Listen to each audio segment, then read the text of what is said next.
Hello everyone, फिर से आपका स्वागत है मेरे इस यूट्यूब चैनल पर जिसका नाम है इंग्लिश विद सोनू। और आज हम इस ट्रांसलेशन सीरीज में सीखने जा रहे हैं हैव वर्ब के बारे में, जो कि आपको यहाँ पर हैव वर्ब के बारे में बताया जाएगा कि हैव वर्ब के फैमिली में है क्या क्या, और हैव वर्ब का इस्तेमाल हम कहाँ करते हैं और क्या क्या होता है हैव वर्ब ही क्यों, हम बाकी दूसरा वर्ब का इस्तेमाल क्यों ना करें। ठीक है, इसके बारे में हम चलिए जानते हैं। आई होप कि आपने पिछला वीडियो बी वर्ब के बारे में देखा होगा, इज एम आर, वाजवर, और उसका फ्यूचर आपका हो गया विल बी सेल बी, उसको वो अपलोड हो चुका है। आप उसको ज़रूर देखिए। जो बेसिक से सीखना चाहते हैं ट्रांसलेशन हिंदी टू इंग्लिश, वो वहाँ से स्टार्ट कर सकते हैं। ठीक है, उसके बाद हम आते हैं इस बारे में। अब इस दोनों के बाद आपको फ़र्क भी समझाया जाएगा कि बी वर्ब और हैव वर्ब में क्या फ़र्क होता है, क्योंकि किसी भी प्रेजेंट में है लगता है, और हिंदी, और अगर देखें हिंदी के स्टाइल से, अगर इंग्लिश अगर उस पर था थी लगता है और गागे की लगता है। लेकिन क्या हर एक है के लिए, हर एक था के लिए, हर एक गागे के लिए क्या एक ही वर्ब होता है? नहीं, अलग अलग वर्ब्स होता है। तो पूरा ट्रांसलेशन ही वर्ब में हम लोग पढ़ते हैं कि किस वर्ब का क्या मतलब देता है। ठीक है, तो चलिए हम आज का वीडियो स्टार्ट करते हैं हैव वर्ब के बारे में। पहले समझिए हैव वर्ब के फैमिली से मिलिए। प्रेजेंट में जो हैव वर्ब होता है वो होता है हैज हैव, पास्ट में इसका होता है हैड, फ्यूचर में होता है विल हैव और शैल हैव। इस फ्यूचर का क्या मतलब है? आप किसी का भी वर्ब, जो कोई सा भी वर्ब हो, उसमें अगर पूछेगा उसका फ्यूचर वर्ब क्या है, तो आप उसमें विल लगा के, शैल लगा के बोल सकते हैं। जैसे कहें कि प्ले का फ्यूचर वर्ब क्या होगा, तो विल प्ले या शैल प्ले हो सकता है। राइट है तो क्या हो सकता है, विल राइट या शैल राइट। क्लियर है? तो आज हम सीखेंगे हैव वर्ब के बारे में। ठीक, यहाँ पर पास्ट में हैड है, विल हैव। तो अब हम जानते हैं कि हैव वर्ब हम लगाएं क्यों। अच्छा, एक और होता है हैविंग, जो कि ये टेंस में यूज करते हैं हम। ये यूज अभी नहीं सीखने वाले हैं, ये टेंस पढ़ाया जाएगा तो आपका हैविंग का यूज बताया जाएगा। फिलहाल अगर हम देखें हैज हैव या हैड या विल हैव या सेल हैव या हैविंग, कोई कहे कि ये कहाँ इस्तेमाल करते हैं, तो सीधा इसका मतलब है कि when subject has something in present time, past time और फ्यूचर टाइम। कहने का क्या मतलब है, जब सब्जेक्ट के पास प्रेजेंट टाइम में कुछ पास होने का सेंस हो, चाहे प्रेजेंट में हो, पास्ट में, फ्यूचर में। जैसे कहें कि आपके पास एक मोबाइल है, आपके पास मोबाइल था, आपके पास मोबाइल होगा, तो ये हम हैव वर्ब ही लगाएंगे, चाहे वो प्रेजेंट हैव वर्ब का प्रेजेंट लगाएं, पास्ट लगाएं, हैव वर्ब का या फ्यूचर वर्ब लगाएं, सेंस वही देगा। क्या? जब सब्जेक्ट के पास कुछ होने का सेंस हो। बी वर्ब में क्या था? बी वर्ब कहता था सब्जेक्ट ही खुद कुछ है या कहीं है, चाहे प्रेजेंट टाइम में, पास्ट टाइम में, फ्यूचर टाइम में, है ना। तो ये दोनों में ये बेसिक फर्क है, ये बिल्कुल समझना है। चलिए आइए हम देखते हैं, स्ट्रक्चर देख लेते हैं। सब्जेक्ट के बाद हैज हैव है प्लस ऑब्जेक्ट है। उसका नेगेटिव में आते हैं, सब्जेक्ट के बाद आपको डू या डज देखना, डू या डज लगाएंगे। अभी आप समझते जाइए, नॉट हैव प्लस का ये लगाना है, ये स्ट्रक्चर लगाना है। उसके बाद एक दूसरा जो बुक वगैरह में दिया रहता है, सब्जेक्ट के बाद has have not plus object. ठीक है, दोनों में से आप दोनों में से किसी का भी इस्तेमाल कर सकते हैं। ठीक है, इंटरोगेटिव की बात करें, WH वर्ड आएगा अगर होगा तो, जिस वर्ड से क्वेश्चन होता है अगर उसका सेंस है तो लगाएंगे। उसका डू डज सब्जेक्ट, उसका नॉट का सेंस होगा तो लगाएंगे, नहीं तो नहीं। उसके बाद हैव प्लस ऑब्जेक्ट। ठीक, WH वर्ड, फिर has have, normal, subject plus not plus word. ठीक है, ये कह रहा है यहाँ पे। मतलब कि अगर हम ऐसे देखें, अगर हैज का नेगेटिव क्या बनता है, हैज नॉट बनता है, और डज नॉट हैव। हैव का क्या बनाते हैं, हैव नॉट और डू नॉट हैव। याद रखना, हैज अभी डज नॉट हैज नहीं होता है, हैव ही होता है। ठीक है, हैव वाले में आपका does not, do not, did not, will not, सब में हैव लगेगा, लास्ट में कुछ भी हैज नहीं लगेगा। क्लियर है? यहाँ पे लगेगा। एक चीज ये तो इंग्लिश मीडियम स्टाइल है कि आपका सब्जेक्ट के पास कुछ होने का सेंस है। हिंदी में क्या सेंस देगा, तो आप इससे रिलेट कीजिए। ये हिंदी मीडियम है, इंग्लिश मीडियम है। अंग्रेज ये सोचते हैं और हम लोग हिंदुस्तानी लगभग ये सोचते हैं। हैज हैव का यूज करे कहाँ? ये कहता है पहचान, आइडेंटिफिकेशन क्या है, क्या सिचुएशन होगा जो हम हैव वर्ब का इस्तेमाल करेंगे या हैज का इस्तेमाल करेंगे प्रेजेंट में। तो जिस सब्जेक्ट के पास है, में है, को है, रखता है, अगर हिंदी सेंटेंस में पास है, में है, को है, रखता है का सेंस आए, तो हम हैव वर्ब का इस्तेमाल करेंगे, जो कि हैज प्रेजेंट में हमारे पास हैज और हैव है, ये कह रहा है। और ये वाला कहता है जब सब्जेक्ट के पास कुछ होने का सेंस हो। एक ही बात है। अभी एग्जाम्पल पे आएंगे अभी आप थोड़ा सा पैसेंस रखते हैं। हैज या डज, ये अच्छा, या हैव या डू, ये क्या है हमारा, ये है वर्ब्स। ठीक है, अब ये हैज डज का यूज कहाँ करते हैं, third person singular number subject के साथ। ठीक है, दिखाई दे रहा है। हैव या डू का इस्तेमाल कहाँ करते हैं? Third person plural number subject के साथ, जो कि है I, you, we, they, etc। ठीक है, इसके साथ हम करते हैं। और थर्ड पर्सन आपको पता है, आज जब ट्रांसलेशन पे आ ही चुके हैं तो आपको इतना पता होगा third person, second person, first person होता क्या है। ठीक, हालांकि यहाँ लिख दिया गया है, आप समझिए।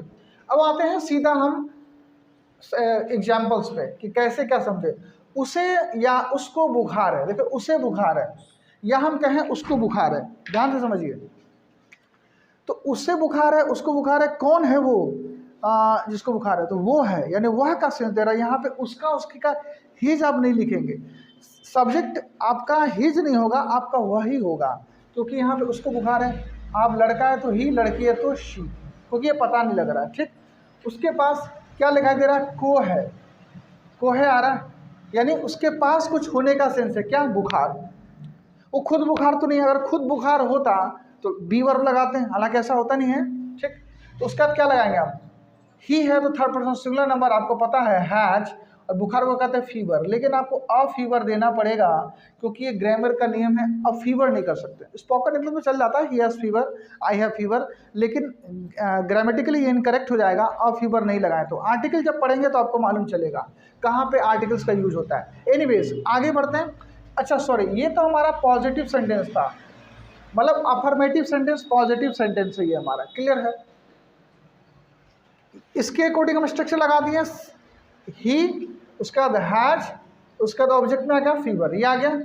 अब दूसरा सवाल है, सीता गाय रखती है, सीता के पास गाय है, सीता को एक गाय है। ठीक है, ये भी अफर्मेटिव या पॉजिटिव सेंटेंस में आया, क्लियर ना। जब ये आया तो सेम स्ट्रक्चर लगाएंगे। सब्जेक्ट कौन है? देखो सीता गाय रखती है, ये सीता के गाय रखती है, नहीं रखता है, रखती है का सेंस आ गया। ठीक है, सीता के पास गाय है तो पास है का सेंस आ रहा है। ठीक है, सीता को एक गाय है तो को है का सेंस आ रहा है, हिंदी मिल रहा है। लेकिन अगर सेंस से समझिए तो सीता के पास गाय है, सीता को गाय है, सीता गाय रखती है, यानी सीता के पास कुछ होने का ही तो सेंस हो रहा है ना, ये कहना चाह रहा है इसके अंदर। तो वही हैज हैव वर्ब भी लगाएंगे प्रेजेंट टाइम में। तो हम पॉजिटिव सेंटेंस है, सीता तो सीता, सीधा थर्ड पर्सन सिंगुलर नंबर है तो हैज, बिल्कुल हैज। उसके बाद क्या है? क्या है? गाय, तो अ काव, क्योंकि अ काव आपको मालूम है कि ये कोई काउंटेबल नाउन होता है, इसको गिन सकते हैं, तो आर्टिकल से इंडिकेट करते हैं। ठीक है, आई होप कि ये समझ में आ रहा होगा, क्लियर है। अब आते हैं नेक्स्ट एग्जाम्पल पे। तुमको अक्ल बिल्कुल भी नहीं है, नेगेटिव सेंटेंस है। कैसा सेंटेंस है? बिल्कुल नेगेटिव सेंटेंस है। लेकिन आप कोई सेंटेंस देखे कैसे पहचाने कि कौन सा वर्ब लगेगा?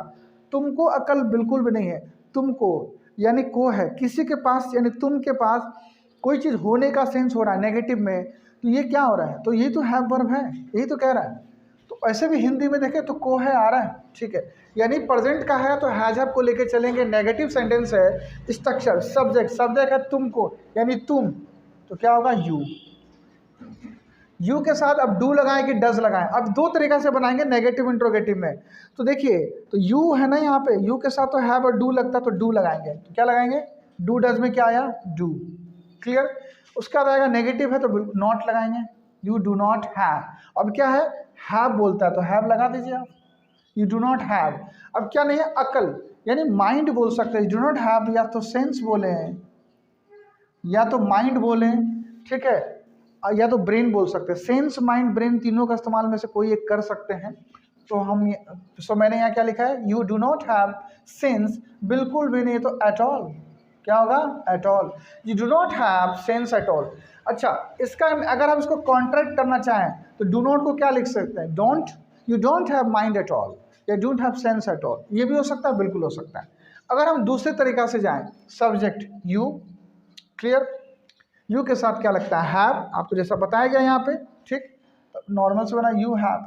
अब क्या है? नेगेटिव है तो नॉट, यहाँ पे नॉट में लगा यू हैव नो, नो इसलिए लगाएंगे कोई चीज़ नॉट का यूज वहाँ करते हैं जब नंबर्स दिया हो, 1 2 3 4 5 दिया हो तभी लगाते हैं। यू हैव नो, अब लगा देंगे माइंड, यहाँ पे सेंस का इस्तेमाल नहीं करके माइंड का यूज कर लीजिए, या सेंस ब्रेन जो भी है, तो मैंने माइंड का यूज किया, you have no mind at all. ठीक, बन गया ये नेगेटिव। राहुल के पास पैसे कैसे नहीं है? इंटरोगेटिव सेंटेंस है, इंटरोगेटिव नेगेटिव है क्योंकि नेगेटिव का सेंस आ रहा है, तो लेकिन स्ट्रक्चर तो ये लगेगा ना।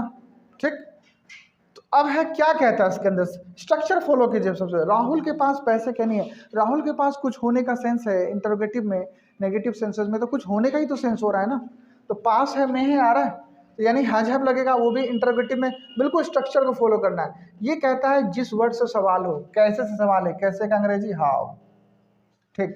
डू के डज, ये वर्ब हमेशा डिसाइड करता है, सब्जेक्ट आपको पता है। तो राहुल है, Rahul third person singular number है, इसलिए हम क्या लगाएंगे, डू के डज, डज लगाएंगे। क्या बोला, third person singular number subject, तो does. Rahul how does, sorry क्या हो जाएगा, हाउ डज। सब्जेक्ट क्या है हमारे पास, राहुल, तो राहुल को लिख देंगे राहुल। राहुल नेगेटिव है क्या, बिल्कुल है, तो नॉट आप लिखिए, इसमें नॉट लगेगा ही। ये फॉर्मूला में आता है, does not have, do not have, will not have, shall not have, did not have, ये फॉर्मूला है, तो नॉट लगाएंगे, ठीक। उसका क्या होता है, हैव लिखने के लिए, तो हैव दिखाई दे रहा है, ये हैव है, ठीक। यू डू नॉट हैव, अब क्या नहीं है, पैसे, तो money, question mark. How does Rahul not have money, Rahul के पास पैसे कैसे नहीं है, आसान है, बिल्कुल स्ट्रक्चर पे जा रहा है, बिल्कुल जा रहा है। नेक्स्ट इससे आते हैं, इससे अगर बनाते हैं तो क्या बनेगा, इससे खेलते हैं हम लोग। हाउ, अब हैज की है, आपको मालूम थर्ड पर्सन सिंगुलर नंबर है, तो has, how has, subject Rahul आपको पता है, हाउ हैज राहुल, नो लगाएंगे, नो मनी, ऑब्जेक्ट में क्या आया, मनी। आपको पता है कि नोट वहाँ नहीं लगाते, ठीक है। नो नोट का वीडियो एक बन जाएगा कि क्या डिफरेंस है नो में और नोट में, ठीक है। ये भी बहुत टेक्निकल पार्ट है, समझना पड़ेगा। अब आपको समझ में आया बिल्कुल ये कैसे बन रहा है। आई होप कि ये समझ में आया होगा, बड़ा आसान सा है स्ट्रक्चर।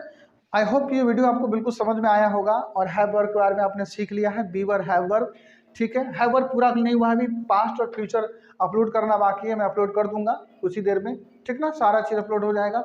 तो आप चैनल को जरूर सब्सक्राइब कीजिए और इसमें आप उसको लाइक कीजिए, शेयर कीजिए, कमेंट कीजिए, और हाँ कॉपी कलम लेके बैठिए, बहुत अगर आपको सही में सीखना है तो, नहीं तो बिल्कुल समझ में नहीं आएगा। बिल्कुल वीडियो पे बने रहिए और सीखते रहिए। चलिए मिलते हैं नेक्स्ट वीडियो में। Till then take care, bye bye, and keep practising and have fun.